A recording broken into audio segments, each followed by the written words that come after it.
What kind of wine to drink with dessert? It happens all the time. You've got wine on the table for dinner, and suddenly it's time to move on to dessert.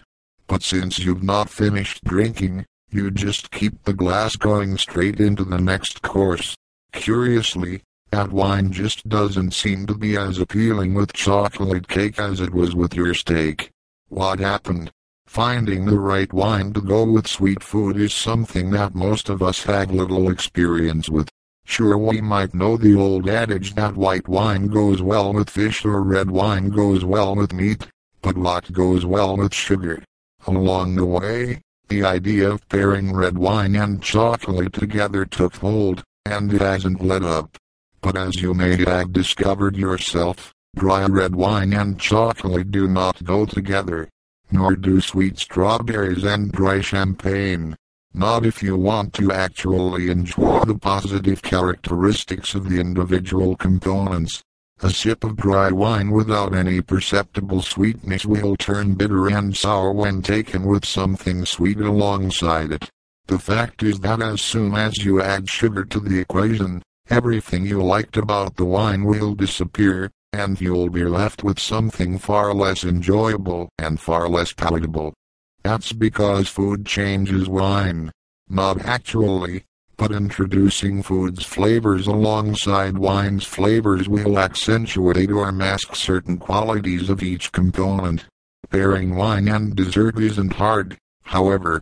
Look for a wine with some sweetness, and the whole thing can come together beautifully. And there's no need for you to let the word sweetness or the term dessert wine scare you. This isn't about wine coolers or grandma's elderberry wine. After all, a proper dessert wine, when you pair it with any sweet food, will taste less sweet than it might on its own. Think of your wine as a condiment to the food. With dessert, it's like a syrup being drizzled on top of the featured dish. It adds a contrast while supporting the food at the same time. Ready for a crash course in dessert wine options? Here we go. Sweetened bubbles. Adding sugar during wine making is typically either frowned upon or illegal in some places, but did you know that some champagne has sugar added to it legally? Because champagne is typically fermented completely dry and it has a terrifically high acidity, an added dose of some sugar-soaked wine is typically the final part of the wine-making process. Depending on the amount of sugar, champagne will be dry, brut, semi-sweet, SEC or demi-SEC, or sweet, too. Late harvest wines. Many dessert wines are the result of intentionally over-ripening the fruit, in order to extract extra sugar. This works well, provided the grapes have enough acidity to balance the high sugar levels. Grapes destined for dessert wine stayed on the vine late as much as 2 or 3 months after the other grapes had been harvested.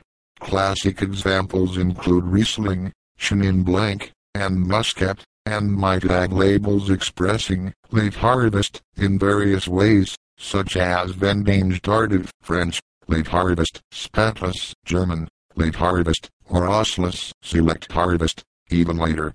Fortified wines, in all honesty, are not always sweet.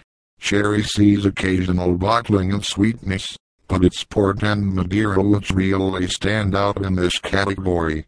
Each produces wines that express flavors ranging from candied fruits to nuts to caramel. And those were just a few examples. Look out for sweet wines made from dried grapes, frozen grapes, or, yes, even rotten. What kind of wine to drink with dessert? It happens all the time.